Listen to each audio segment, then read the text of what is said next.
Dr. Nayak. Dr. Nayak is presently working in Chandigarh in the Regional Institute of English.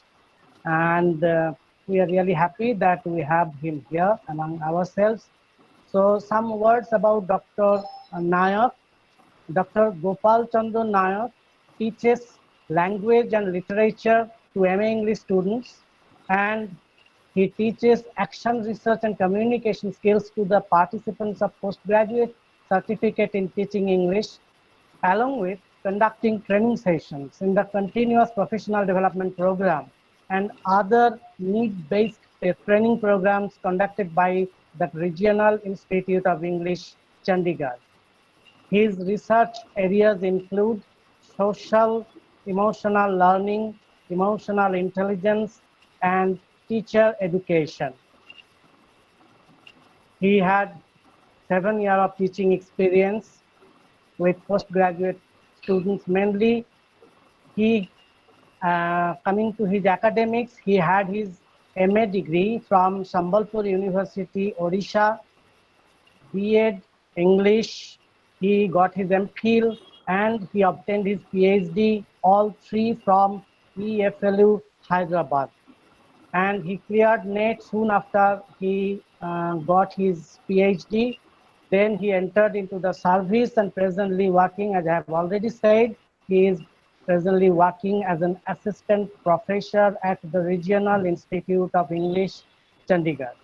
Okay, I am very happy that we have the ELT expert like Dr. Nayak among us, and we hope that our students would be really benefited by your lecture and the interactive sessions that would follow your lectures. Okay, so now I would like to hand the podium, this virtual podium, to Dr. Nayak, and students, you please carefully listen to what he is going to deliberate. And now, please over to Dr. Nayak. Thank you. Thanks a lot, dear Kanak.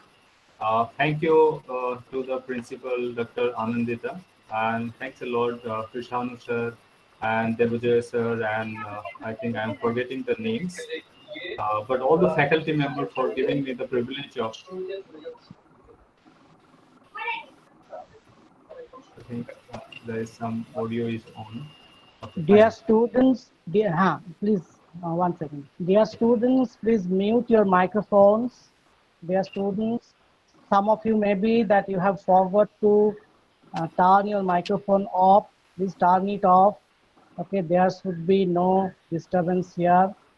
Okay, in between the speech, amidst the speech, if you need to say something, you must do as Dr. Nayak has already instructed. Okay, thank you. Over to Dr. Nayak. Right. So I'm thankful to all of you, to the principal, to the faculty members for inviting me for this lecture. And I hope what we will share today will be useful to you. What I could learn from Dr. Kanak is that I should have some kind of introductory lecture on the ELT, because I was informed that you have not done a lot of study in that area, and this is the first paper that is introduced to you. So what I thought, instead of so in my lecture, let me give a brief of what my objective of the session is. I hope you are able to hear me clearly. If there is any problem with the audio or in the visual, please let me know so that we know and we can fix it. Is it clear, Shanu sir? My audio and my the PPT. So yeah, the audio is clear, but there is I think a net problem on your side. So that is why your the refresh rate of your visual is not fluid. Okay. So no problem. You please go ahead. No problem. Because you are presenting on the screen now, slide. So if you have any you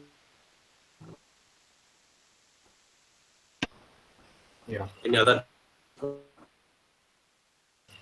it will boost up your internet speed here on laptop. Right. No, other devices are now. Yes. If there is any problem, I can students, and they, it will be clear. But I should know if it is not, clear. I should know. Let me check. Fine. So what my objective of the session is, I am trying to, introduce you to the English language teaching, and this is what I am trying to do. I encourage all the students to, do it in a very interactive way. So what my points of view and what I feel should be useful to you, I have put it in the slide, and I am going to introduce, and I'm going to talk about those points. But if you have any questions, any problems, or any comments, or anything that you feel which will be useful to you, can you let me know. So you can simultaneously you can use the chat box also. If you have any thoughts coming, any questions, you can put it in the chat box. Fine. Okay, so let me start with if you as it is visible to all of you. This is the introduction to English language teaching. So my first question is to all of you. Are you able to see the PPT now, Krishna sir? Yeah, I can see the PPT. I request all my students to pin the PPT, okay, on your screen. To pin the PPT on your screen. Right. So my first question to all the students and the participants who have joined is, what have what is your idea when you talk about ELT? When someone is saying either it is ELT or ELE, English language teaching or English language education, what comes to your mind? You can put it in the chat box. Please put it in the chat box. What you have understood. What is your idea on ELT? What is ELT? Put it in the chat box if you're listening to me. Anything, any idea? When you hear English language teaching, what is there? We have three keywords, and then we have your language, and there is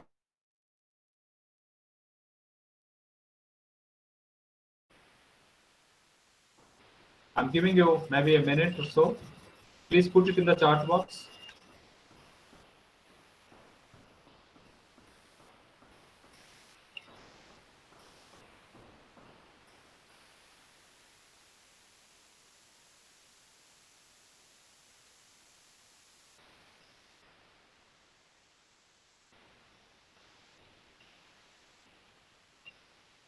Audio is clear, sir? Is it clear to you? And I hope to the students. So it's clear. Oh, fine. I got one response. Teaching English to non-native speakers. Okay, fine.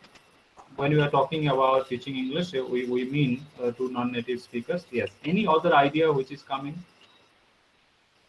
What comes to your mind when you say teaching English?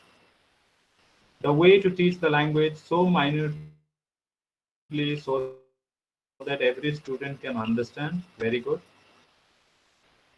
Very good. Any other idea from any students? What can you associate? Any word, any thought which is coming to your mind when you hear the word ELT? Please let me know. What comes to your mind?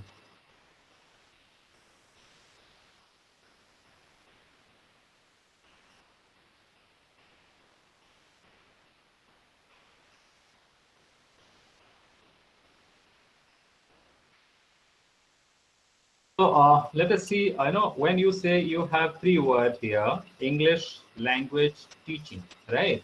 So when you say English, it is the whole language, like your own Bengali or in Hindi or any language for that matter. And language is okay. English language teaching is a course that helps us to grab the idea about teaching a student. Very good, very good. So English is it's a language like any other language, and a language is something which has a lot of things. If you say language has so many things. We will see what are the things when we mean language. When we say language, and teaching also involves many things, right? Teaching involves so many things. Can you name few? Yeah, in the previous, okay, the teaching of English to speakers of other language, fine. And you have also mentioned there are, English language teaching is a course that helps us to grab the idea about teaching. So you have mentioned one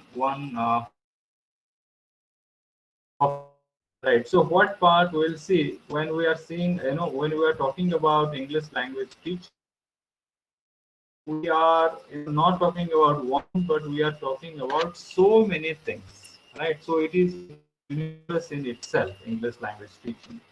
Fine. Second thing is that why should we teach English language? As you rightly said, that English is not our mother tongue. And we are teaching in a non-native situation, and we understand what are the different components of the language and how to teach it. We'll see it. And then the second question comes to us: why should we teach English? What is the need of teaching English? If we don't teach English, there will be any problem. Why do we have English department? You are studying English honors. Why should you study? What is the practical benefit or any benefit that you should get? Fine. The way to teach the English language so everyone can understand easily and express their feelings through the language. Okay, international communication can be built up easily. Very good. Very good. So you are one thing that you answered is that why one response is that yes, if you need a language where there could be communication, and that could be from it could be international communication, and this is one thing. Second thing, that when you learn English, you get a lot of benefits. You get access to the knowledge. Your higher education is available in English. You have employment opportunities. Your a lot of national newspaper are coming in English. You have new channel in English. You have the knowledge which is captured in English. So English is a gateway to the knowledge, to opportunity, to good career, to good life, and to many other practical benefits that you can name. Right? English language helps us to make communication easily. Perfectly all right. Yes.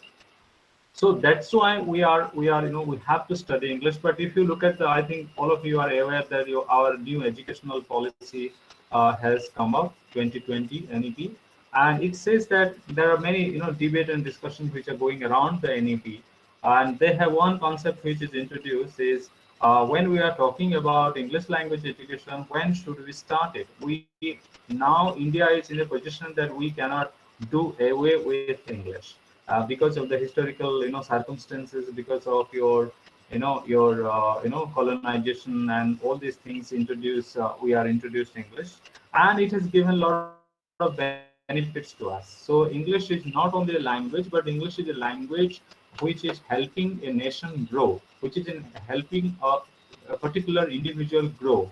He will be someone else, he will be in a better position if he knows a foreign language. And here we are talking about English, right? So what you should know, and it is a very valid question that why, right? When we are reading this paper, why you should be careful, why you should learn it, right? Why you should devote time and learn the language, because it has immense potential. It gives you a lot of benefit. If you like to become a scientist, without English language you cannot present your thoughts, your ideas, and all these things in global platform. Even if you can, there are many other ways, but it is still something which will be problematic for you. So knowing English will be definitely help you to move ahead in your career, in giving you a lot of employment opportunities, a lot of acceptance, a lot of communications with different nations is possible. And that's why we are spending time in English language teaching. If you see,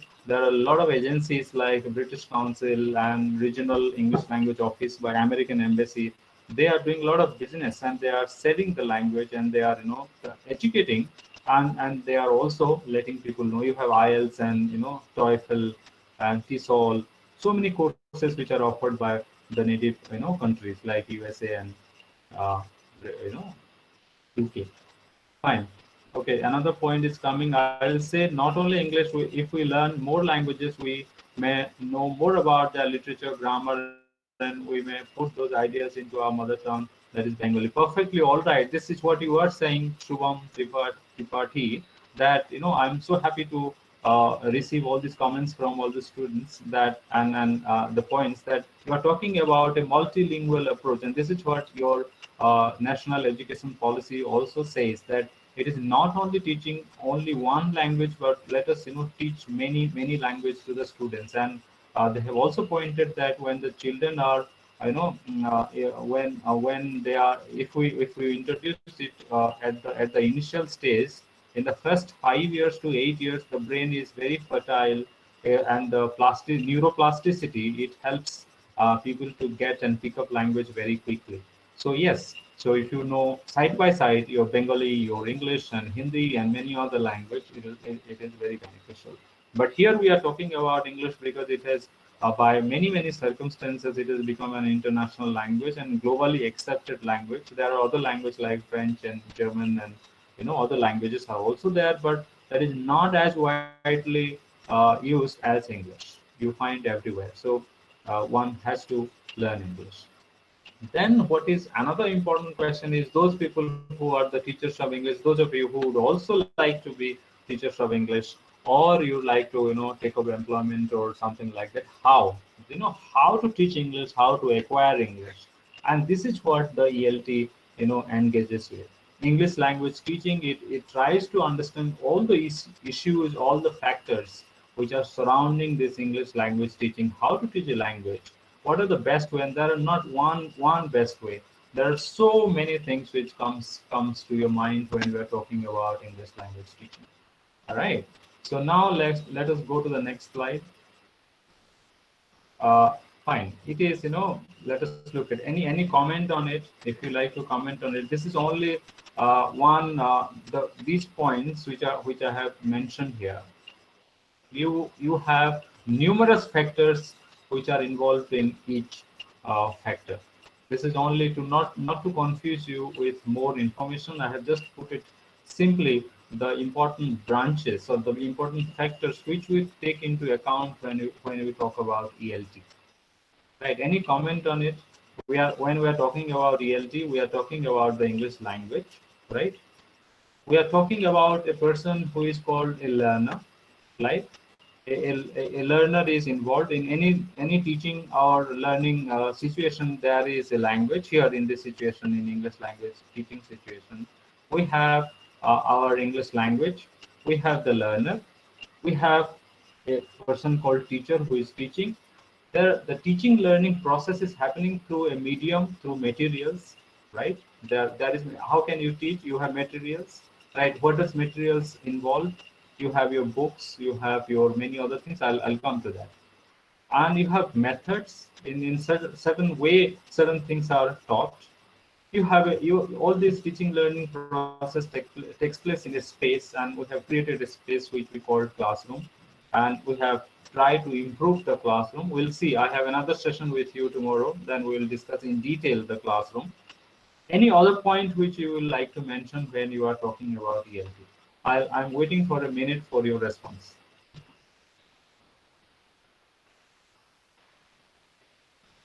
Please type. What else can you think about? Does ELT mean English literature? Because many people learn how to speak in English only. No, when we are talking about ELT, we don't mean it is English literature, but English literature can be a means to teach English. For example, you have your literature, you can take a poem, you can take a prose piece, you can take a novel and teach your students language. For example, you have a lot of stories in the initial stages of in the primary classes, and through the stories what you want them to learn, they pick up the English language through the story. So here literature become a medium, it is not the end. So ELT does not mean literature. ELT means the language, English language teaching. Literature can become a medium for ELT. There is another section, if you have separate time, we can discuss how literature can be employed for teaching ELT. So is it clear? Fine. Okay. Any other point from anybody else? So far, any question, any comment? I'll just wait for a minute from your comment so that you get the points clear. If any questions are coming to your mind, any comments, any clarification you need, please put it in the chat box. I'll respond to it.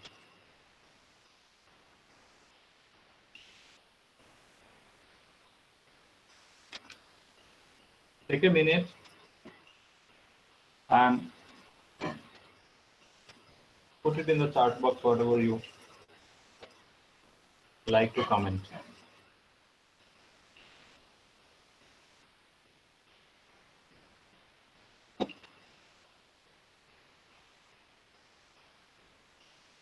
Vishnu sir, the sound is clear to you? Sound and the PPT?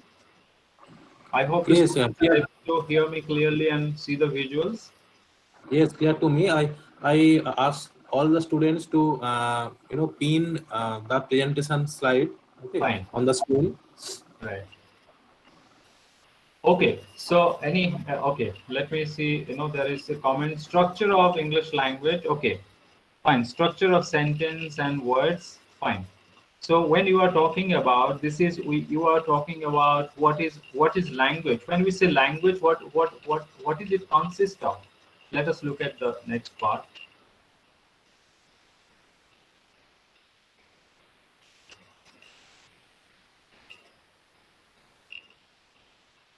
Look at it. When you are talking about the structure of language and words, yes, certainly how it is structured in a very multi-layered fashion. Any language, for example, you talk about your Bengali language.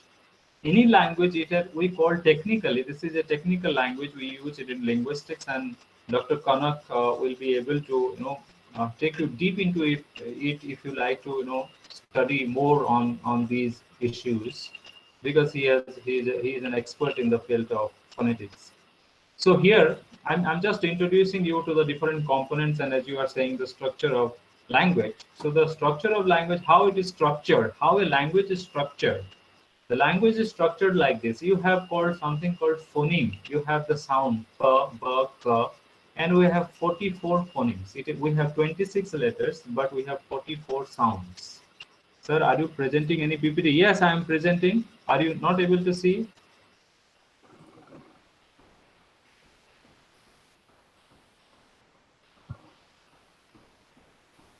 Okay, student Sahadev and other students who are not, Okay, so what I can do, I can share 1 second, because the students are not able to see the PPT.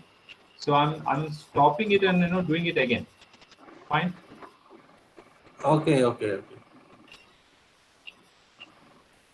So I ask all my students, please, you can see another slide and another slide of Professor Dr. Gopal Chandra Nayak, and within bracket it will be written Dr. Gopal Chandra Nayak, within bracket presentation. Okay, you have to click on the slide, and then you have to pin it on your screen.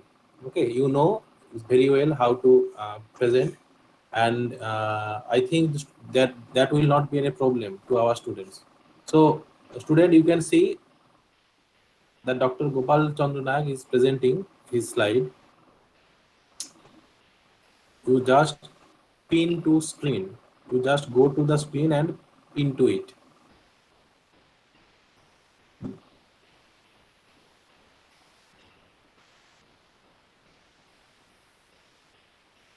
Okay, can they see now the PPT?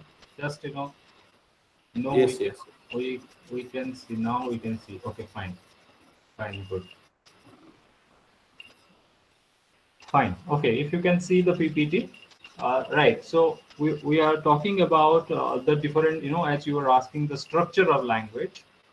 You have in your syllabus a point called the structure of language. Fine. So how the language is structured? Any language is structured. There are smaller unit and there are larger unit. When we are talking, when you are exchanging our ideas through our language, we are using the small units, and we are using it in a very organized fashion, and that's how it becomes sensible. It become intelligible to the listener. Fine. So let us look at it how it is structured. First, the smallest unit in any language is called phoneme, and in English we have 44 phonemes like b, k, all the sounds, the single sounds, the minimal unit. Right? These are called phonemes. We have 26 letters, but we have 44 sounds. and that's where there is problem in pronunciation, because we do not articulate all the 44 sounds, and that is dealt in phonetics. Fine. There, and then after your phonemes are arranged, and they make up something called morpheme. Morpheme can be a word or cannot be a word. For example, here as you see, boys, boys, it has two morphemes. We call it is, one is a bound morpheme and one is a free morpheme. Boy is a free morpheme because it has an independent meaning. Boy stands for something, a boy, right? As you say, what you say. Fine, Kanak. Yes, I'll say Kanak. Fine. Okay. So far, then you have something called this. This is called plural morpheme. You have s, but s, if it stands independently, it will not make any sense. It has to be with some word to make it plural. So then only it will be meaningful. That's why it is called bound morpheme. It doesn't have an independent meaning. So your morpheme, there are so many ways how morpheme, morphophonemics is the branch where we study the the structure of phoneme. And then you have your past morpheme. For example, play is an independent morpheme, free morpheme, and ed, the past morpheme. Here you have your, these are called past morpheme. So this is bound morpheme. So like that, I'm not taking you to the technical thing, because in ELT it is linguistics. The linguistic contribute, applied linguistics and linguistics, they contribute to ELT. In ELT, we are not discussing this technical thing, which is, it is the branch of study by which is called linguistics, and you have applied linguistics, and the research which is done in linguistic and applied linguistics contributes to ELT, how it can be used in English language teaching, all these things. Suppose here the linguistics, the study in the field of linguistics has given us these phoneme, and what we do, we think how this phoneme or the sound and pronunciation can be taught in English. So this is how the link can be understood between the branches of linguistics and ELT. Fine. Okay, I'll stop there. I'm not, I'm saying myself, then I should not, sound technical to you, because I should be able to explain to you as clearly and as without technical jargon. Fine. But I think this is how we can understand. If you don't want to say phoneme, you can say the single sound. Fine. And this is called morpheme. This is how it is organized. Then you have word, right? Here a morpheme can be a word or it cannot be a word, but you have words like any word. For example, morphemes, they make words, and words, they make phrase. For example, I teach, it is a sentence also. But if you say I teach in your college, for example, what is the name of your college, or I am a boy, right? She goes to the market. She goes is become one phrase, market another. It is studied in IC analysis, immediate constituent analysis, again linguistics. Fine. Then different phrases, one or more phrases can make sentences, and a group of sentences make discourse. Is it clear? This slide is clear? Any doubt on it? Any clarification you would like to you want from me? So this is from the top to bottom. You have the smallest unit giving rise to largest unit, which is called discourse. Discourse is, what is discourse? Discourse is a group of sentences which is used in a particular context to make sense. As we are talking, whatever I am talking, it could be a discourse, because we are talking about in the context of ELT. Fine. And you have pragmatics, but I think we will not look at it. Discourse can be a part of the pragmatic. Is it clear? Should I move to the next slide? If there are no questions, if there are questions and comments, please let me know. Yes, okay. If it is clear, then I'll move to the next slide.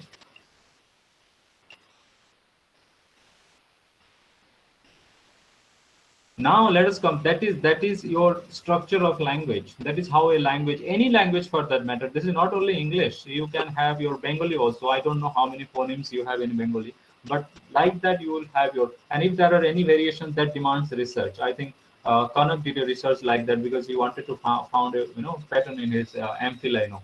how your Bengali language is structured or something like that. Fine. So here, next thing, when we are talking about the ELT, we talk about these things. These are called basic skills, right? These are called basic skills. Fine. What are these skills? Called. These are called basic skills in language teaching. And when we are talking about English language teaching, what is language made up of? When you are teaching someone language, what kind of skill you would like him to acquire? It is these skills which we primarily focus when we talk about ELT, or for that any language. When someone is learning a language, what is he learning? He's learning to listen. Listen means listening with comprehension. When he is learning to speak in that language, he will be able to read in that language and understand, and he will be able to write in that language.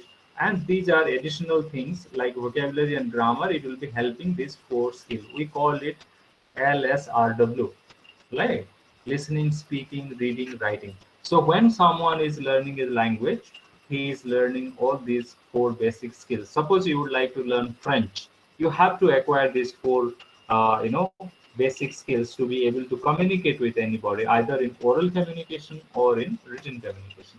The listening, speaking, this is oral communication. Your reading, writing could be your, you know, written communication. And that is needed, as we were talking about why we need ELT, why we should spend time in learning ELT, teaching ELT, and the whole industry and the whole business, the publishers, books, researchers, and marketing, all these things which are happening explicitly and implicitly. These are all because it involves practical, benefit, and there are many other benefits. But without these things, you'll have a lot of trouble if you don't know a language. For example, if you don't know Bengali and you are in Bengal, right, it will be very difficult. Your communication, your world will shrink. But if you are learning a language, it gives you an added advantage. You have access to the literature, you have access to the knowledge, you have access to the discoveries which are happening and being published in that particular language. You can read, you can communicate, you can look for opportunities in different world, different parts of the country, and that's it adds you. It makes your life better. You become someone better what you are without a language, and you are with a language. So with a language, you are someone else than what you are not without a language. And English, because we are primarily focusing on English, because it has become a part and parcel of our country and many other countries. It becomes a lingua franca, a medium of interacting, communicating with people, and not for its own sake, but for your business, for communication, education, transport, so many things. Right. So here, when we are talking about whenever we talk about ELT, we must include LSRW: listening, speaking, reading, writing. Fine. Any question here? Anything that you like to add here? It is only one thing, but these are called basic skills, and each skills involve so many. As you see, a language has so many components. In the previous slide, you saw. Let me take you to the slide here. When you are speaking a language, you know that you are speaking a sentence, but a sentence is made up of so many things. Look at it. Once you try to look at it closely, you find all these smallest units, smaller units, they are making the larger units and making the language possible, and we are able to communicate through this. Like that, you have your, in the skills, when you are talking about listening, you cannot teach one listening just like that. Listening involves so many soft skills. I think when I don't know if you are doing something more on ELT, I think you will be exposed to it in a more intense way. But I did not want to give you all the soft skills at this stage. I just wanted you to know that these are the basic skills which involves lot of soft skills. You cannot teach listening to the students. You can teach the soft skills of listening. You cannot teach the speaking at one day to one particular person. Speaking involves so many things. Speaking involves your pronunciation, rhythm, intonation, learning to speak, clarity, voice, and speaking the words in the proper order. All these, so many things are there in each skills. That's what I wanted to know here. There is one skill, and there are a lot of basic. There are a lot of soft skills. And vocabulary and grammar, these are also important components when it comes to the basic skills, so we include it here in the list. These are the primary basic skills where when we are talking about ELT, when we are talking about teaching and learning any English, this is what we focus on. So a ELT course or an ELT paper must have these units, teaching of skills, right? Okay, is it clear? Should I move to the next slide? Any question here?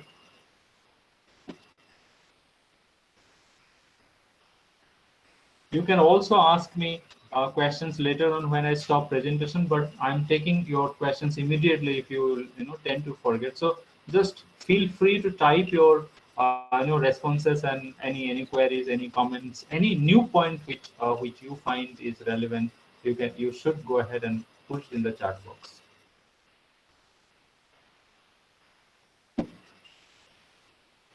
Okay, no question. Now let me take you to the next slide then.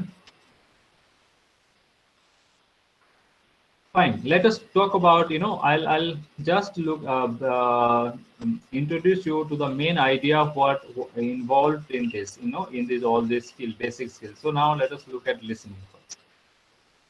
When you are talking about listening, suppose when you listen someone, you listen two things, isn't it? What are the two things which you listen? That one thing is listening for details, and another thing is that listening for main ideas. When you are listening, either you are listening for details or you are listening for main ideas, isn't it? Can you give an example from your day-to-day listening? When you are listening to the teacher, when you are listening to your mother, when you are listening to anyone, your friends, uh, you know, what you listen. Am I clear? When I'm saying when we listen to main thing. We either we listen for details and listen for main ideas. I want example from you. I can either you can type it or you can speak to us. Anyone would like to speak to us? Turn on your mic and talk to us, or you can write it in your chat box. Is it clear? Am I making making myself sensible when I say two things? When you are listening to me, you are either listening to the details or listening to the main point. Okay, listening for the yesterday's lecture to a friend. Okay, what you would like to say? I could not get your point clearly. Listening for the yesterday's lecture to a friend. I mean to say that you want your friend to listen to the lecture by recording it. Yes, that is one thing. But when we listen, we listen two things. We listen for details and we listen for main ideas. Let me give example. If examples are not coming from you, let me give examples. Suppose you're listening to a friend, as you are saying about it. You are listening to a friend. Your friend is saying that saying something. And you are listening to him. Let me introduce these two approach, and then I'll give examples to you. There are called bottom up listening, and that is called top down listening. Let me give example here and connect to this listening for details and main ideas. What is these two approaches of teaching listening? When we are teaching listening, then that we can adopt these two approaches.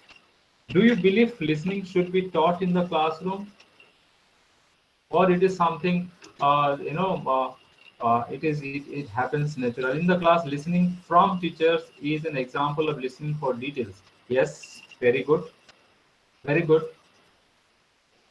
Sathi Mandal, yeah, Sathi Mandal, I appreciate your point. That when you are listening from teachers, your teachers is telling that tomorrow we are going to look at this chapter and we are going to discuss this, and by evening I am expecting one question from you all, or one assignment you submit this thing. So if you are not listening, paying attention to the detail, you will not be able to meet the criteria of what your teacher is saying.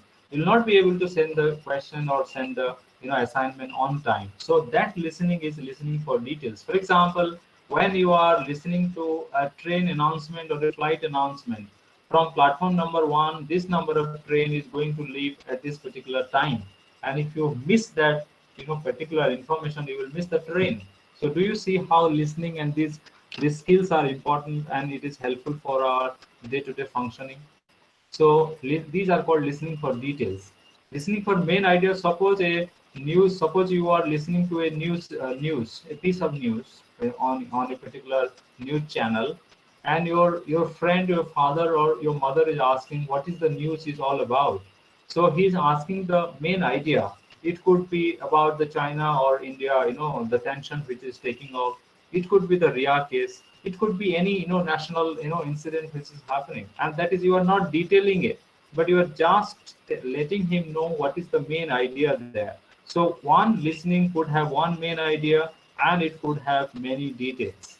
So sometime we just listen the details, and sometime no, sometime we just listen the main idea, and sometime we must listen you know the details, because without listening the detail you will miss information and that will cause problem in the functioning. So this is what, when we are teaching listening, we teach two things, and your exercise and all these things will be taught in this way. What is bottom? Okay, let me read one chat from you. I was saying that if I could not attend the class today, I'll ask my friend for the details and ideas of today's lecture. Yeah, perfectly all right. Now I can understand your point, Subham Tripathi. Yes. So here, yes, fine. So you are asking the detail, but if you are asking what was the topic of the lecture which you missed, that is main idea. You are just interested in the topic, but if you are asking the detail, that is called detailed listening. Dictation, bottom up listening, yes. Ritika, fine. Bottom up listening, very good. What is the bottom up processing? Is that this is one technique which we use is dictation. Bottom up, when we say bottom up, that you do not have any idea of what you are listening. You are listening to the grammar point. You are listening to the word. You are listening to the sentence structure, and that's how you are making a sense of what you are listening. Right? So it is bottom up approach, bottom up listening. Top down listening is a listening where you know already these things what you are listening. Suppose you know what your friend is going to say, and even if you don't pay a lot of attention to it, if you are doing something in your mobile, still you will be able to make sense what he is saying. That is called, in top down model, your information which you are listening is already there in your background knowledge. That we call schema, right? So that background knowledge becomes helpful for us when we listen the new information. But in the top down listening, you don't have the information, and if you miss listening, then you will not be able to make sense what you are listening. All right, so this is the two different model of teaching listening, and both listening skills and listening approach are important. Bottom up listening and dictation, as rightly pointed out by Ritvika. Okay, so yeah, this is helpful for teaching listening skills. All right, is it clear? Listening is clear. Should I move to the next slide then?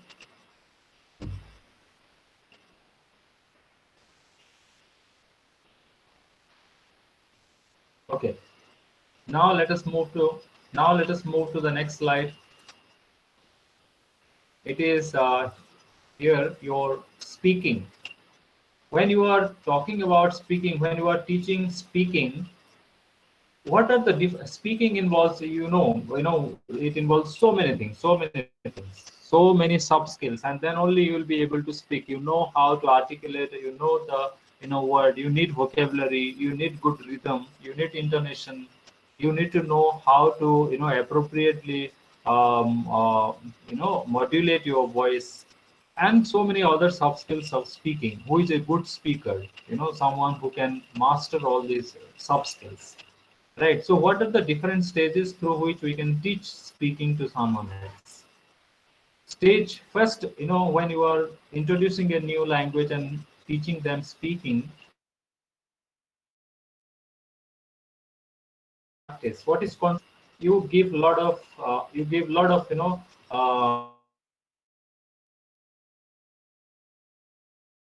and you can ask from a lot of support system. For example, you are asking,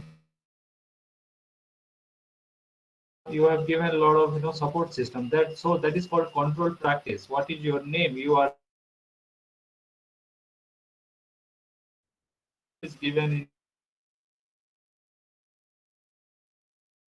you move through this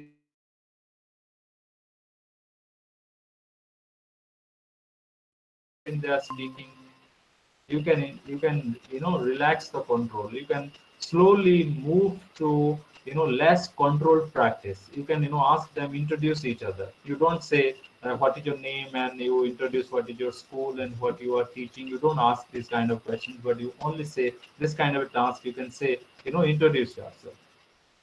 And last is your is you are freeing that control. It could be open-ended thing, and they can speak according to the context. Suppose you are asking them, giving a role play. One is a doctor and one is a patient, and how they are going to communicate over a particular point. If there is a disease and is diagnosed with a problem, and how is going to discuss his problem with the doctor. So what we give importance when we are teaching speaking, we give a lot of importance in the meaning before form. Form means your grammatical aspects, right?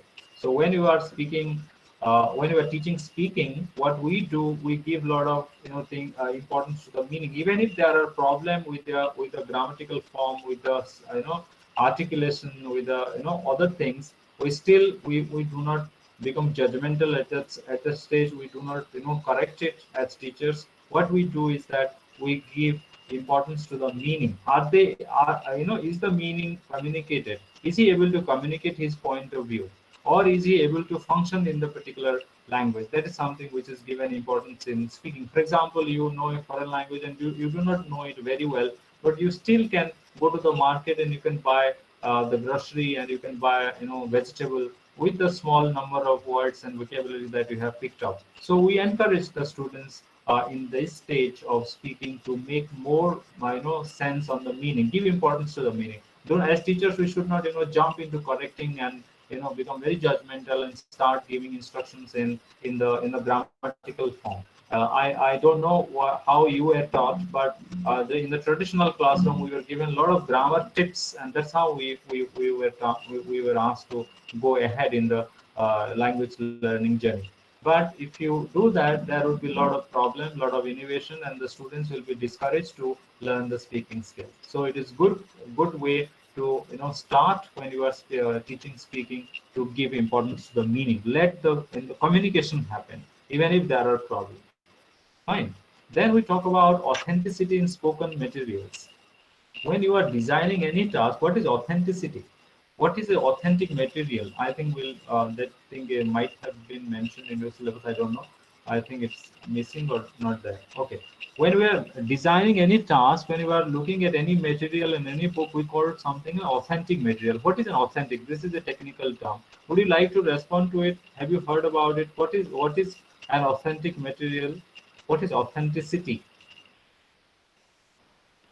When I'm saying the authentic use of authentic material, okay, the primary sense is the original, as you are saying. That's the but when you are talking about in ELT, it has a special meaning. What is authentic means it is not written or not designed for the pedagogical process, not designed for speaking, not designed for the speaking task, not designed for your language classroom transaction.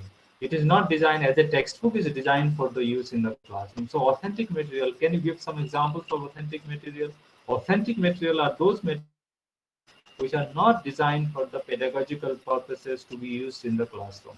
So suppose, to give an example of to give few example of authentic material, for example, you have got some detergent from the market, and the detergent packet has some writing, some language, and you are bringing the detergent packet to your classroom and using it. That is called authentic material. Yeah, pamphlet, very good. So if you have a pamphlet which is used for election purposes or some other purposes, and you are bringing it to your classroom and making and letting them know. So it is the actual use of language, how the language is used. So what is the debate is there, the use and usage. We should not teach something which is not useful in the outside classroom. Yes, brochure, for example. So any material which are not written for classroom objective, classroom teaching and learning purposes, that material, when it is used for classroom purposes, is called authentic material. So when we are talking about spoken materials, we are also talking about that kind of authenticity in spoken materials.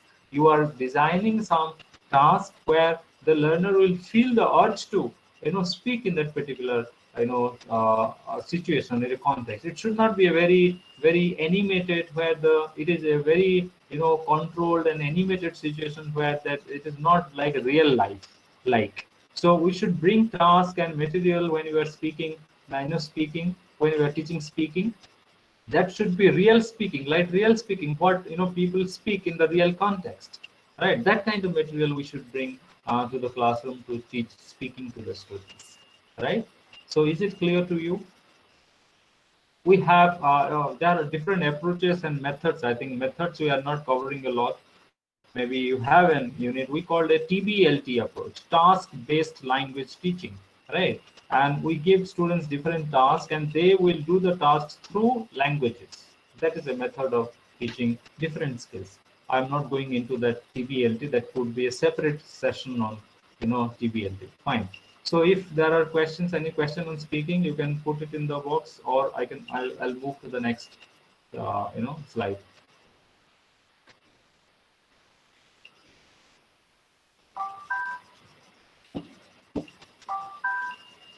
Okay, let me move to the next slide. No query. Fine. So here is your speaking. Okay. Speaking.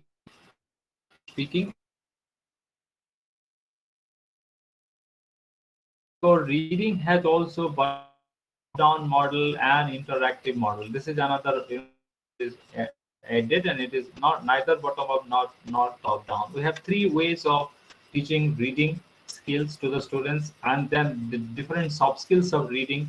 So in bottom up model, what we do in bottom up model, the students will rely on the information which he is reading.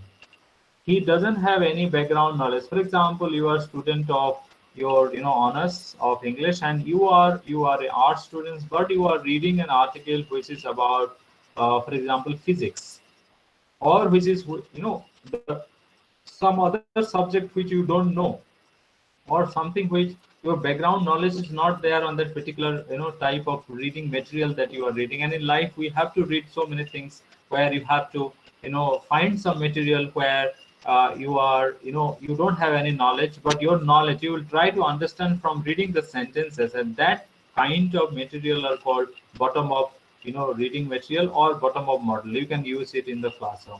Bottom up reading of bottom up model says that your reading process is built up from the text that you are reading, the lines, the words, the meaning of particular words, and in the context that will make sense of what the particular text is going to communicate to you.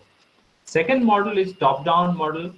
In top-down model, what we do in top-down model, you already know something. For example, we are talking about ELT, and tomorrow I'm giving you a piece on ELT, something, teaching skills or writing skills. But you know certain thing about that. So your background knowledge will help and come in addition and help you to understand that particular piece. You already know about something and you are reading that. So you don't rely on the piece of reading that you are in front of you already know about it, and so that kind of reading is your top down reading model. There is another model which is called interactive model. In interactive model, partly you know about the information and partly you are ignorant about it, right? So in the interactive model, you are not completely dependent on the text. No, you or neither you have total knowledge of the particular piece that you are reading. So it is an interactive model which comes in between bottom up and top down. So now my question is, when you are teaching the students, what should be the first, second, third way of teaching reading skills to the students? You can chat. You can put in the chat box. What is the easier way of reading? Which model seems easier to you? Are you listening, all of you? Okay, top down. Yes, because already, yeah, Preeti Kansari, yeah. Thank you for your response. Top down, certainly Because in top-down model, the reader already knows the information, right? Then which model? Then you probably go for your interactive model, because you yes, interactive, very good. And then finally you can go for the bottom of model, where complete reliance is there on the text. Very good, good. So and this is how a teacher, a student can learn and teach reading, and this is how we can proceed and build up our reading skills, right? So if you give the top down, if you give a very difficult text in the beginning, when you are teaching a foreign language to the students, they will not be able to learn it. Fine, good. Now let me take you to the next slide. Writing has two, we use it, we have two approaches to teach writing. We called, one is your product approach and one is your process approach. What is a product approach and what is a process approach? Yeah, any idea on this? When you are teaching writing or learning writing, what is the product approach and what is a process approach? How can you write better? Because why are you talking about all these things? Because as I told you in the beginning, it is going to empower us. It is going to enrich our life. It is going to make us more resourceful. It will make us more capable for employment or service or entrepreneurship or for accessing knowledge or for many things. If I am able to write better, I am better off from people who are not able to write better. Right. So what these two approaches which is adopted in the classroom for teaching and learning. Product approach is an approach where you are looking at the final product of a piece of writing. For example, your teacher is asking you to write an essay on a particular topic, and he is looking at the final product, which is an essay, perfect essay, which is written. In day one, I gave you write an essay on the topic of your best friend, right? And submit it on day third. So on day third, if you are submitting your essay, that becomes the final product. So that has been the wrong way of teaching writing skills. What is the right way is giving importance to the process. When you are starting when you are teaching writing, your main focus should be on, there are different stages, and you should take care of each stage, right? So what are the different stages? When you start writing, you need to know ideas. You need to have certain ideas. So you generate ideas. First you generate ideas, you plan, right? And you write an outline, and then you write the first draft, you revise it, you write the second draft, you revise it again, and you write the final draft. The final draft is written, then you go for your revision, you go for editing, and finally you go for proofreading, and then you again finalize the final draft. So if you would like the student to write good piece of writing, you have to probably give importance to, the teacher should give importance to the each stages of writing. And the students also, when you are writing an essay, don't first look at that I will be able to write a good essay. First you need to generate ideas. So process approach, if I can put it here, it should generating idea,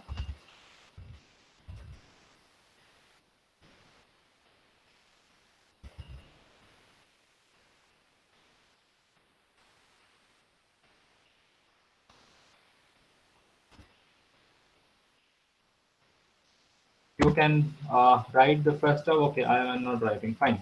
So it will move like that, and you from this step you will have the final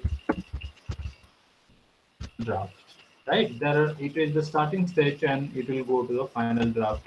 So like that. So each stage, if you are giving importance to each stage, then probably you will be able to write better, and good writer, they do this. Fine. Now let me move to vocabulary. When you are talking about teaching vocabulary to students or learning vocabulary, what we give importance to, let us look at it. When you are teaching learning vocabulary, varied opportunities for extensive reading. Your vocabulary become better when you are a good reader. You are reading a lot.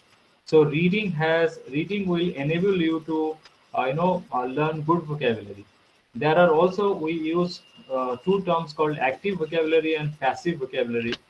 Your active vocabulary are those words which you are using, and passive vocabulary are those words which you can make sense of, you can understand, but you are not using in your reading, writing, speaking, or in speaking. Right? You are not using it in your writing or in speaking, but when you see it in your reading or in listening, you can understand it. That is called passive vocabulary. Right? So what you need to do is, you should spend a lot of time in reading. Extensive reading helps vocabulary acquisition better. So that's why we are in the initial stages. In primary stages, we encourage the learners to read different stories, different poems, and all these things. So we encourage them, we make them good reader.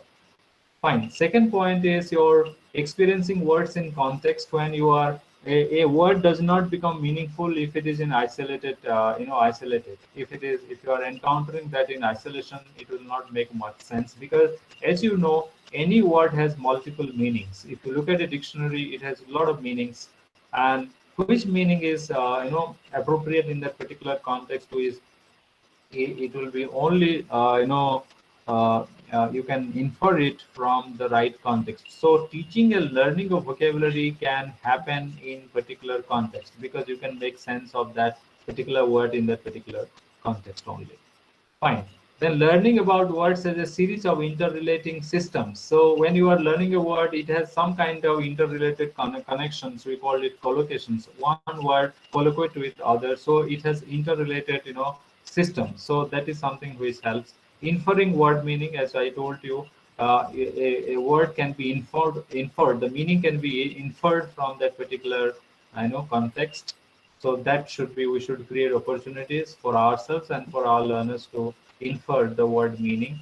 Building good dictionary habits, activating word mnemonics. Mnemonics, what is mnemonics? It is, association. If you are uttering a word, what kind of association you bring to it. So that helps in learning words better. Techniques as aids, for example, your translation, you can use realia. Realia means the real objects. You can bring a pen to the classroom when you are teaching them pen, show them a pen. You can bring pictures, you can, paraphrasing. All these things are different techniques through which we can teach them vocabulary. Fine. Then grammar has also, we can use these three approaches for teaching them grammar: inductive approach, deductive approach, and you have grammar in context. So what is inductive approach? Any comment? Inductive approach is when you are giving them a lot of examples, a lot of sample text, and you are not teaching them rules. So you are moving from different examples to the rule. When you are teaching them passive structure, you don't give them the rule that you have to make the subject, object, and all these things. You give them a lot of examples. You give them text written in passive sentence. You bring newspaper articles as authentic material to the classroom and teach them the passive structures, and from there you induce and you help the learner induce the rule. So that is inductive approach, and which is very helpful. What is the deductive approach? Deductive approach, you are starting with rule and moving towards example. You are first explaining the rule of passive structure, and then you are giving them the examples and asking them to use. So many people believe, and it has been proved, that inductive approach is a better approach, because your practice, your examples, that is letting you understand the rule. Right? Suppose you are driving and you don't know the rule of traffic rule, but after driving a lot, you are getting how people are moving in a very organized manner, and you are deducing or you are inducing the rule from your practice. So that's a good approach of teaching any skills, or here in this context, grammar. So grammar teaching, we are not starting with from rule to example, rather example to rule. That's inductive. And deductive is the other way. You are going from rule to your example. But in some cases, we can still make use of it. It's not a bad approach, but that demands the judicious use of deductive approach by the teacher and students. And grammar in context, most of the time in our classroom, when we were learning, we were taught grammar in isolation. We were taught passive structure, direct, indirect speech. We were taught, articles, definite articles, indefinite articles, and all, conjunction, and all grammatical items. But what the researchers suggest is that it is fine, but when you are teaching grammar, it is good if you are teaching them in context. I should not give an isolated one sentence of passive structure. Rather, I should give you a group of sentences in a context. For example, a newspaper article which is written in passive. I start with and I use that as a material, so that grammar become it has a context. And why we are giving importance to a context, because language is all meaning. It is not only form. I can use language and can mean something. That can happen. You have, and anything which is structurally acceptable, it's which is grammatically acceptable, may not be meaningful. For example, if you know Chomsky's famous statement, colorless green ideas sleep furiously. It sounds perfectly all right grammatically. It is well acceptable structure, but it is not meaningful, and that's why there is this kind of debate between your meaning and grammar. So anything which is grammatical may not be meaningful, right? Should I repeat the sentence what I said? Colorless green ideas sleep furiously. It is perfectly a grammatically correct sentence, but it is not meaningful. So any learning which is happening and teaching happening, it is happening or it should happen in a particular context. Meaning is more important than grammar form. That's why our whole attention should go to making language learning and teaching meaningful. Meaning is more important, and then we can move to the form. Grammar should come after meaning. Any language, whatever we have discussed, any point, either it is speaking, listening, reading, writing, grammar, vocabulary, the meaning part should be given primary importance, and then we should move towards the correctness, which is your grammar or the form. Fine. I think I should move to the next slide now. We have discussed this vocabulary, grammar. Now you have okay, vocabulary, grammar. Fine. Now you have something called the learner or the language learner. Fine. The language learner, you have a topic in your syllabus like this, the understanding the learner or something like that. So I could make sense of this, that when we are talking about the learner in a teaching learning process, learner is an active participant. You have two human factor here. One is a teacher and one is a learner, right? And the other are non-human factors, your materials, your methods, your classroom. These are non-human factors which are influencing your teaching learning process. But human factor is, one is your teacher and one is your learner. So learner, when you are talking about, we talk about a concept called interlanguage. When we are talking about foreign language, we talk about a concept called interlanguage. Interlanguage is not the language of the mother tongue of the learner, neither the target language English. So it is in between. And interlanguage is a full-fledged language. It is not a derivative or derogatory term, but it is a language where you have a different kind of language, which is very very unique in its sense. I think if you like to learn more, you can learn about it. But I'm just introducing you to this idea of interlanguage, which is the language learner's language. When the learner is learning a language, he is trying to approximate to the target language norms and the in between. So this is a continuum. In year one, the kind of language interlanguage which you experience, that in class 2 you will through a series of, this is called a continuum, right? Interlanguage is a continuum, and which is approximating to the target language.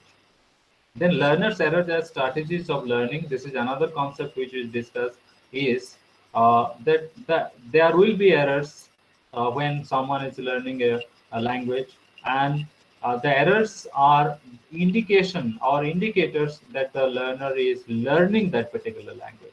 So what should be our effort as teacher? We should be tolerant of learner's error, and there are a lot of techniques and which are suggested for error treatment, error correction, and giving feedback. I'm not introducing all these things to you, but learner's error are good sign that the learner is engaged actively in learning process. and we should know, we should encourage that where the learner is not able to make sense of the language, so it is giving you a lot of indication where he needs help. So learner errors are an indication, so it lets you know. But what when the learner is not trying at all, you will not be able to see any error. So we should be encouraging the errors, or we should be encouraging them to learn, do something, even if it is they are making errors. Fine. And there are individual differences when there is one teacher, when there is the same classroom, some same everything being same, why some learner learn better, and how do we explain it? How can we explain that learner one is learning better than learner two, and how could we explain this phenomenon of differences, right? So these are a few factors in the psychology of educational psychology, which has contributed to this field, that these are a few factors which are attributed to the differences which happens in the learning process among learners. One is your age. Which is a better learner? A child is a better learner, or an adult is a better learner? There is a debate. A child is better in certain aspects, and an adult is better in certain aspects. So age is one factor which is accountable for the learner differences which exist. One is motivation. One we call it is extrinsic motivation and intrinsic motivation.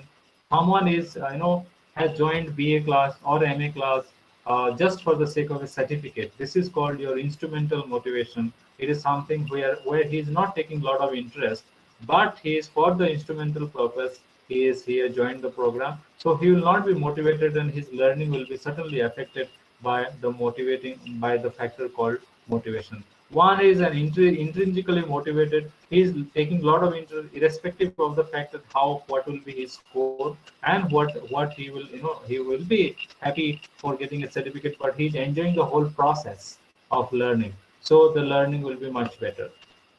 What is attitude? Your attitude. What is your attitude towards the target language group, towards the English people? If you have a good attitude, then you will learn better. If you have hostile attitude, you will not learn better. Then aptitude, you have certain aptitude. So some people are, they have linguistic aptitude, and they can learn it better.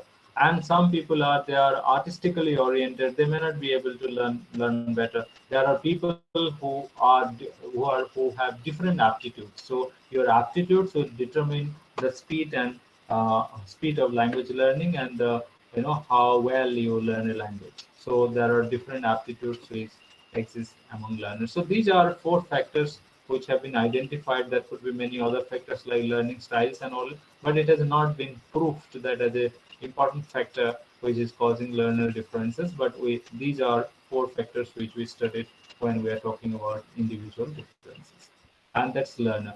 Then next point is your materials. When we are talking about any materials, we are talking about, these are few things which are important in materials. So when we are talking about materials, what are they? These are the books. You have the books. You have a non-print and print materials. Non-print material is your audio, your video, right?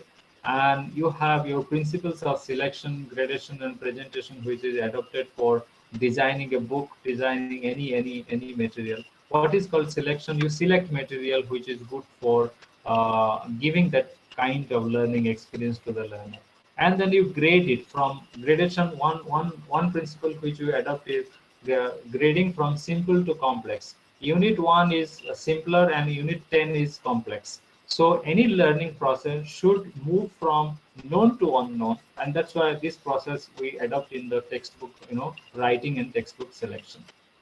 And authenticity, I have already discussed. Non-print materials, I think I have. So these are called, these are issues which we take up in materials. Fine. Then multiple intelligences. You have one factor in multiple intelligences. What is multiple intelligences? You would like to write anything on this? You can. What is multiple intelligences? This is one it is Howard Gardner who has come out with this term, that when you are teaching the students, we are not teaching one kind of intelligence.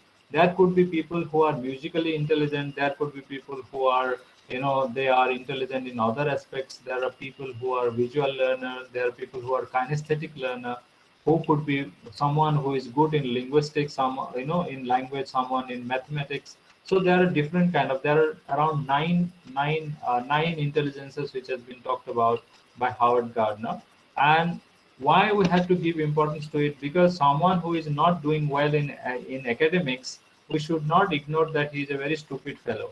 He could be musically intelligent, and if you help him in music, he will be better off and he will do better. Someone is singing well, someone is dancing well, kinesthetic learner. Someone is body movement, and the learning can happen well if we encourage them in his own field. So why you have to give importance to these multiple intelligences in the classroom? Because you may not have one kind of students, and which is a fact that any class is a heterogeneous class, and people who are talented in different factors, they learn different things. So if you are asking them to go in one format, then it is the failure of our education system. And there is a very good graphics. I could not bring it. You cannot give a test to the elephant, to the squirrel, and to a bird, one kind of test, and you cannot declare that one person is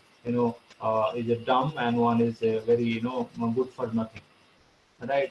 Elephant is he has some talent. A squirrel, he can climb the tree very well, and the bird can fly, and a fish can swim. So you cannot have one kind of test, and you cannot say that all other people are, they are full, they are good for nothing. So that can happen in the education system also, and the people should be encouraged in different fields, and that should be integrated in these things. And how we are going to do that? You can have different you can have different prospects for different people.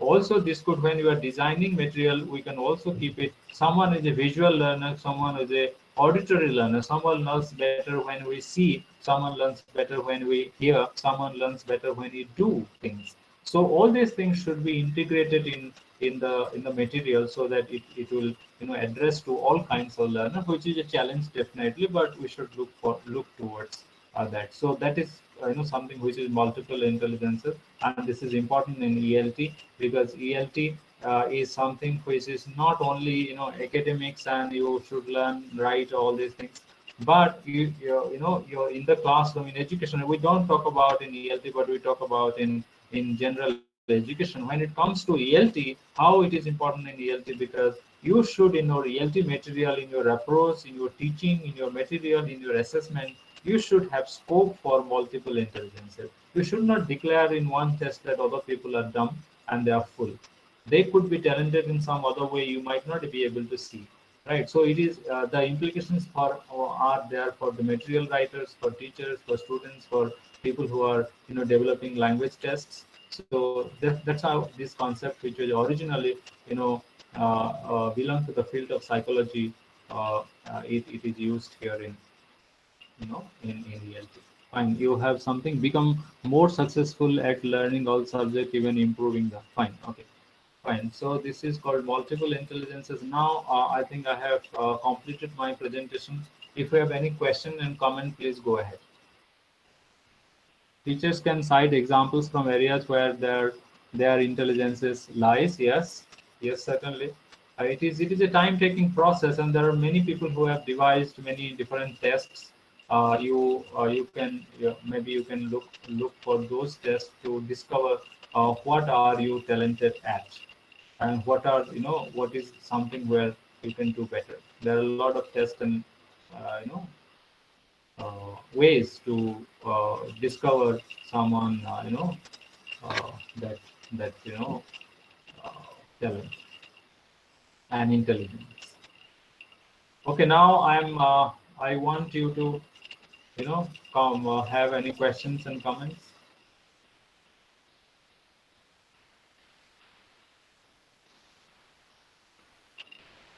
If there are any questions and comments.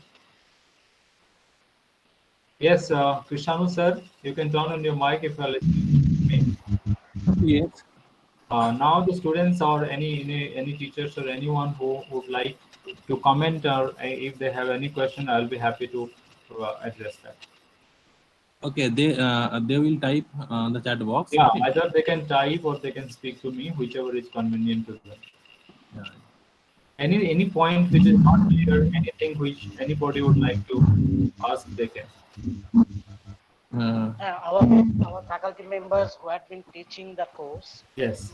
they should come up with the problems and other things Yeah. actually they have experienced. Yes. Is there Shobhan in this meeting? Shobhan, Shomir, or Debojoy? Debojoy also had some problem, Yeah. and he was talking about his problems actually yesterday. But Mm. Debojoy, you can repeat your question so that students also can share your views, our views.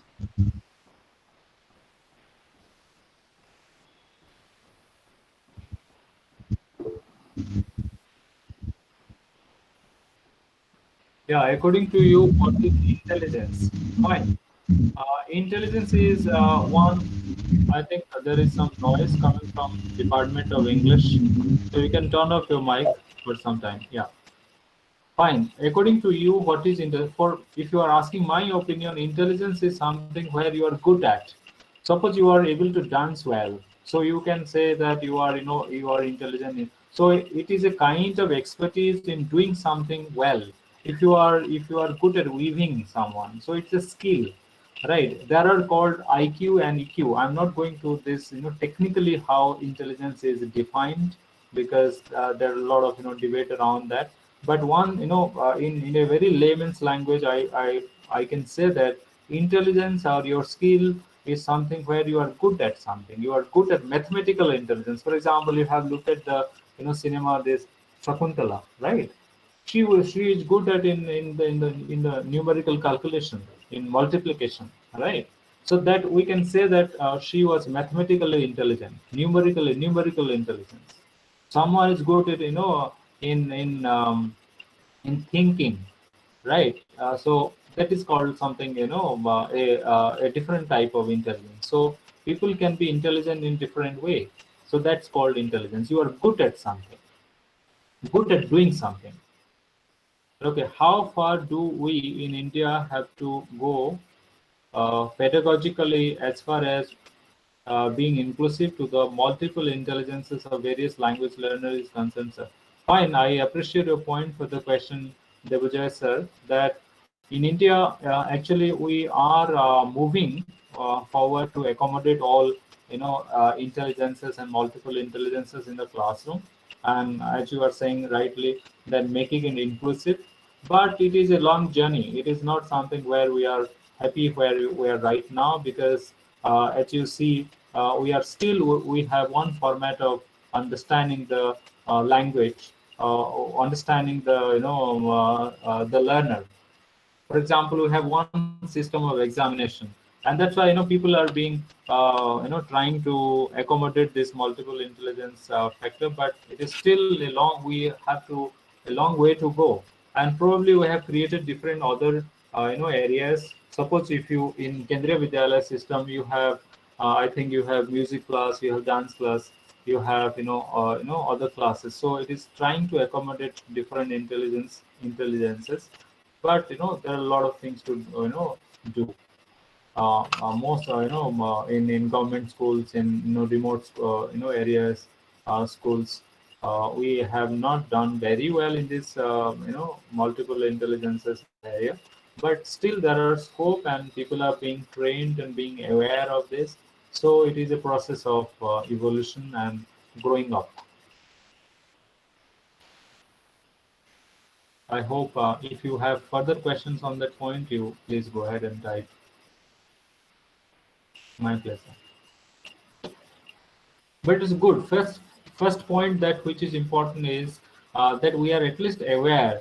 We appreciate. We are not neglecting. We are not being judgmental and rejecting a child if he's not doing academically well. He might be good. I think you have looked at all of us. We have looked at Three Idiots, and that is the point which I think he's. It is well incorporated in this movie. that people can be intelligent in many ways. When someone is a very good, wildlife photographer, and if you send him to be an engineer, he'll not do good. So that's why it is important in the initial stages to recognize what the child is, is taking a lot of happiness in doing and what he's doing good. So he should be encouraged to do good in that particular field. So it is, though it is sometimes it's difficult to identify what someone is good at, but I think all of us we should try. There are a lot of tests which people go for to identify their intelligence. Yes. Any other question? Any comments? Anything that you want me to include for tomorrow's session? Tomorrow, I think we have a session on classroom challenges and opportunities. Either you can comment on today's thing, or if you are expect any comment, your students can also, yeah. So much debate over the standard from where English language learning process started school. What is your opinion? I could not get the question where. So much debate over the standard from where English language. Okay, I got it. So where it should be, introduced at what level? My opinion on this of in the new education policy says that your mother tongue medium should be the mother tongue should be the medium of instruction from the beginning of education. For example, now it is suggested that at class 3 uh, your education should be imparted in the mother tongue where the child is comfortable, right? Your new education policies say, and there are a lot of resistance in the southern part on them and by the English medium schools where they are starting introducing English from the very beginning. I believe personally that you should teach in a language where the child is comfortable with. The child will be able to relate to his world in his own language, what he is using, what the home language, what the parents and what the schools and what the society is using. So the kind of language you should make your teaching and learning as comfortable as possible to the child, right? So it will be much easier for the child to relate, and language is a medium which is relating to other things. It is helping the child to understand his world. So why not provide education in through a language which is comfortable to the child? So I believe what the education policy has said here, it has done a remarkable job of suggesting that let the education be done through the mother tongue of the child. So I believe that, but at the same time, I also believe that the child should also be introduced to the other languages, as the research has informed us that the child brains is very fertile from up to 8 years of age. So if you are introducing a language or many language up to 8 years, the child will pick up all the language. So multilingual education could be possible.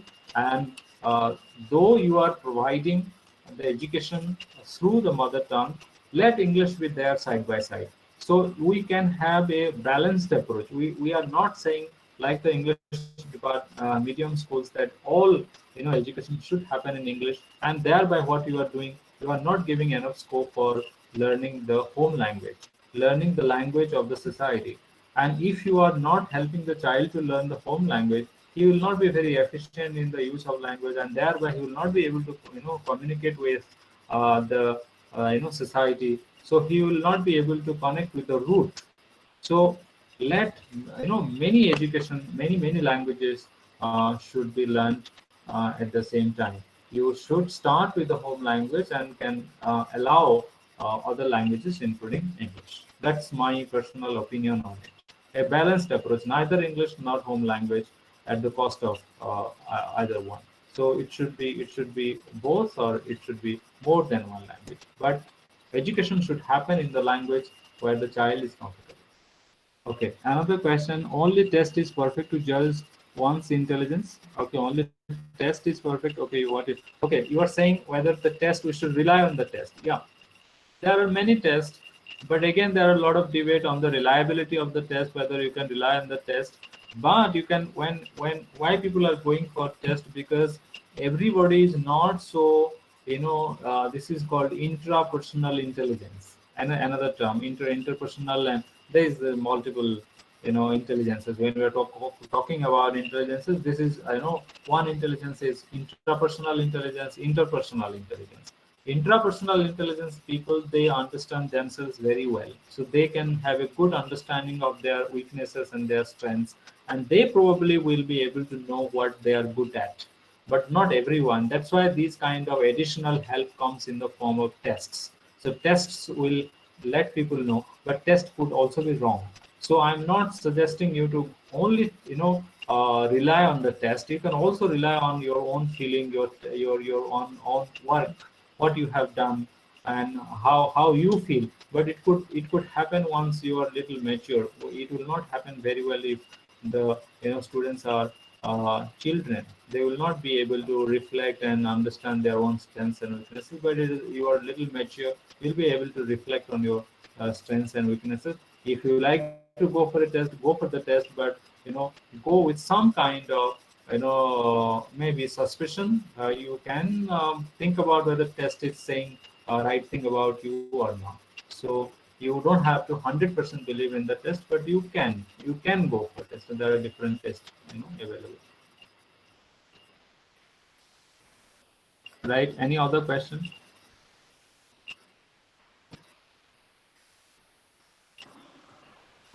So hello, Gopal sir.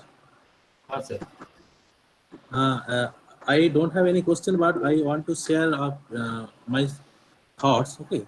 Hmm. So in the current situation, the present generation, so Right. who are the currently passed out students, Hmm. so Hmm. they are, they don't have any, or you can say they don't have many options for Hmm. job. Okay. Hmm. And all around the world, people are, losing their jobs, their permanent jobs, and throughout the world, governments actually, Hmm. fail to provide secure jobs. So Hmm. in this situation, for last 3 to 4 months, Hmm. actually what I am seeing, so once upon a time I was in this line, so that is why this is my experience. Hmm. So for last 3 to 4 months, I am just watching the changing scenario of in the job field, and this is directly related to the communicative English or ELT, something like that. And I Hmm. am watching this. I am seeing just like this, that many students, or you can say the scholars, Hmm. who are, choosing the path of freelancing. Okay. Right. They are Hmm. choosing the path of freelancing, and they are working for the clients of, from USA, UK, Canada, Australia, and they are making so much money that sometimes government fail to, give them. So Hmm. uh, so the next generation, when, there will not be so much job options, Hmm. so if they can, grab uh, the potentiality to communicate, effectively to each other, to other persons. So in this case, they can, choose the field of freelancing permanently, and they can easily, earn money in 6 figures or 7 figures. This is a very good option, I think, for the Yeah. next generation. Hmm. Hmm. Yes, that's, I wholly agree with you what you are saying, and that's why you have, more relevance of ELT. People, Hmm. they, that's why it is more relevant ELT now.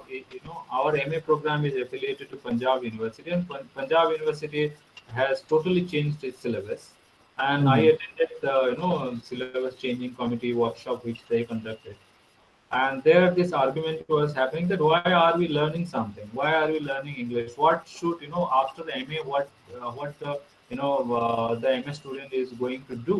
If they are going to a market, as you say, freelancing, if they are going for, publishing industry, if they are going for Hmm. media and all these things, why they are not studying all these things in the, MA syllabus.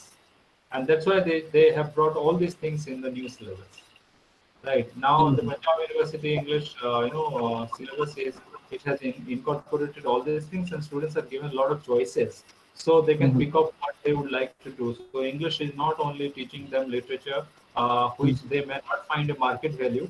For example, if you know that I am a Shakespeare scholar, and if you are going to engineering college, they may ask you to teach communication skills, because the engineer, they want to communicate, and that's why you need to know. I'm not, by saying that, I'm not saying that literature is not something which is valuable, but it is valuable. But sometimes if you are looking at in the form of your instrumental value, and in the market, and money and all kinds of things, ELT is becoming very, very important, because it is directly related to the market, is because people are doing things with the English language, and literature could be a part of it. Someone asks, what is ELT and literature thing. Literature will help in the process of mastering ELT. There are literature department, and they are doing very well, and that this is ideas, and that is a higher order skills. That is perfectly all right. But if you look at the kind of engineering colleges and other industries, publishing industries, and if you go to outside world, so all these people, and if you would like to go to UK or USA or any country, you have to pass the test, where they will test your skills, all these skills: listening, speaking, reading, writing, and all this. Even if you are not going to teach them, you are going to do business there. That you need to know how to do the communication and all, and that's why it establishes itself as a relevant field. I wholly agree with your comment, because all the time you cannot be dependent on the government and the government job and all these things. So you do something, and that's why now the call is for being self-reliant. You should Yeah, do yeah. something where you will be able to independent, rather than waiting for a government job or some job outside. You can start your own startup. You can do some enterprises. You can do something. So English can be very helpful in that field, or any language, for that matter. But English is more important here in this current situation. Thank you very much. Thank you. Any other comment, questions?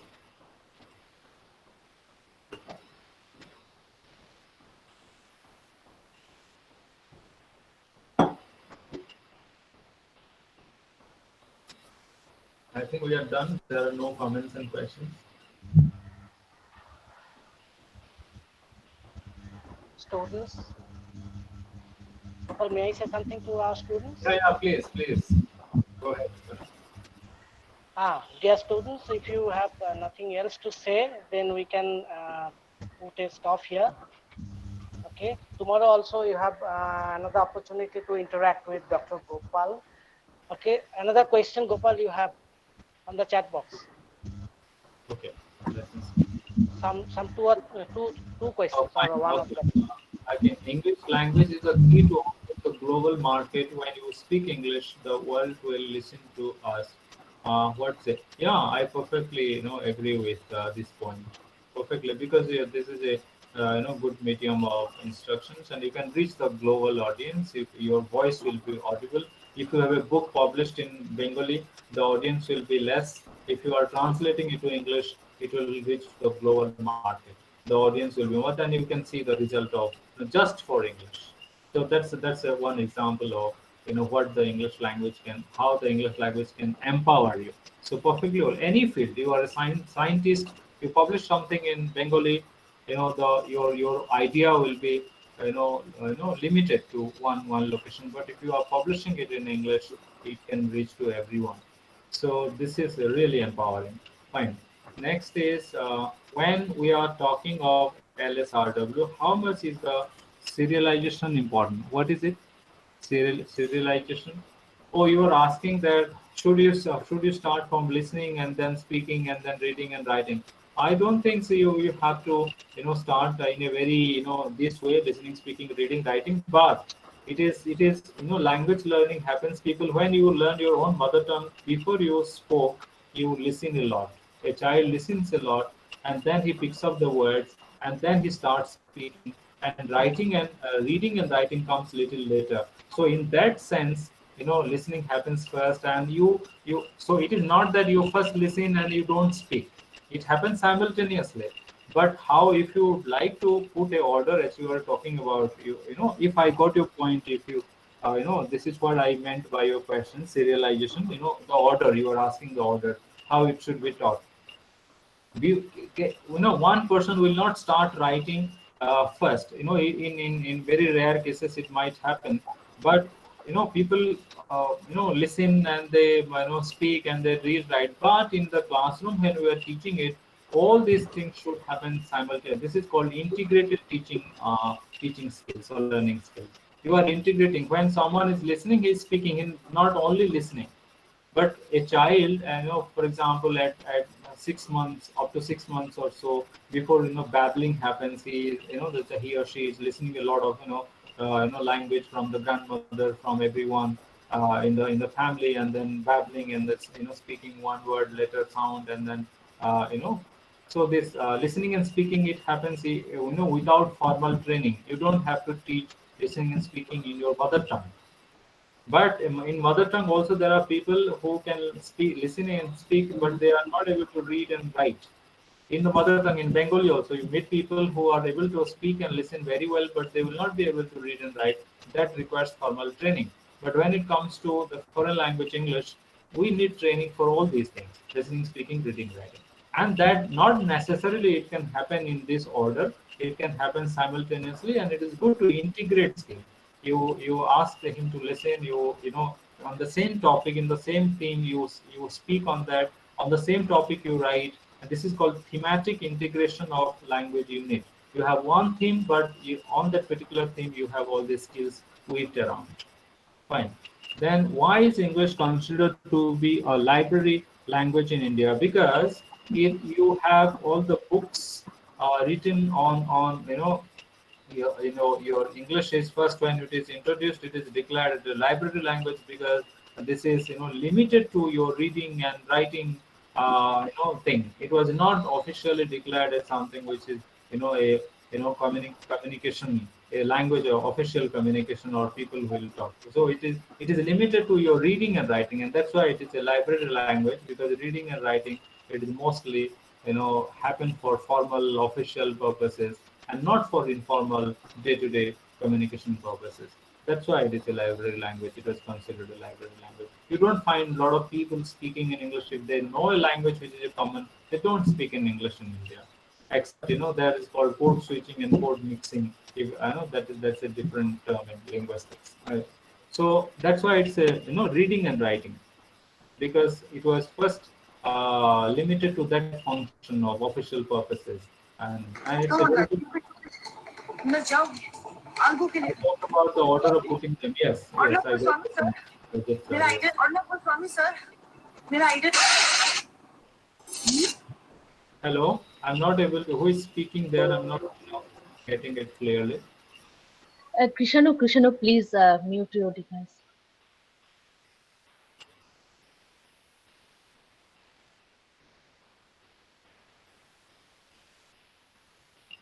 Gopal, please go ahead. Yes, I'm done with responding to the question. So if there are more questions, you can.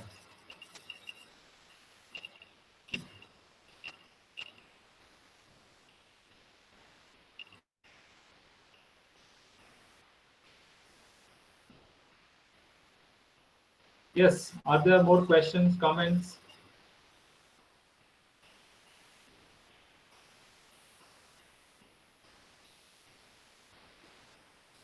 I think we should stop here, because no more Yes. questions coming up, Yeah. and maybe that people are also hungry.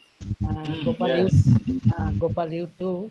So No, I'm done. let us stop here. Let me just check whether our head of the department wants to say something to all Yeah. of us. Yes. Yes, I just want to thank Gopal. This is really an amazing class. I think I just listened to it without any question, because I don't know anything of this. But after the class, I think that I have liked the subject, because I don't have any idea about this subject before this. And one thing, I'm very happy to know that after your discussion on intelligence, that after all, we the people from humanities are not as stupid as we are considered to be, because we do not have any interest in mathematics. uh, uh, so very good. I feel very good listening to your lecture. It's really nice, really illuminating. Thank you. Thank you, Dr. Anandita, for the kind words. And I Please think don't call me Dr. Anindita. Just call me Anindita. Well, right. Thank you. Thanks a lot. I think we'll meet tomorrow. If you in between, if you have questions on classroom and all, you can let me know so that I can incorporate all these things. Kanak, you can share those questions which are there from either from the participants and colleagues, and share with me so that I can address those things. I can incorporate those things in tomorrow's presentation.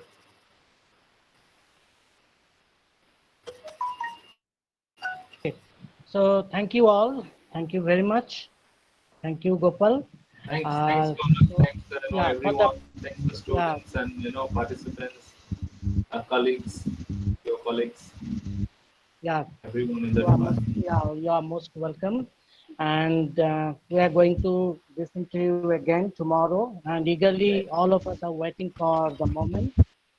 Okay. Right. Tomorrow we'll meet for classroom. That will be specifically where today what I did, I introduced you to the everything, what is important, though very briefly of ELT. Tomorrow I'll be specifically speaking on classroom. Yeah. So thank you, everyone. We can leave the meeting now, and just wait for tomorrow. Thank you. Right. Thank you. Thank you, Gopal sir. Thank you.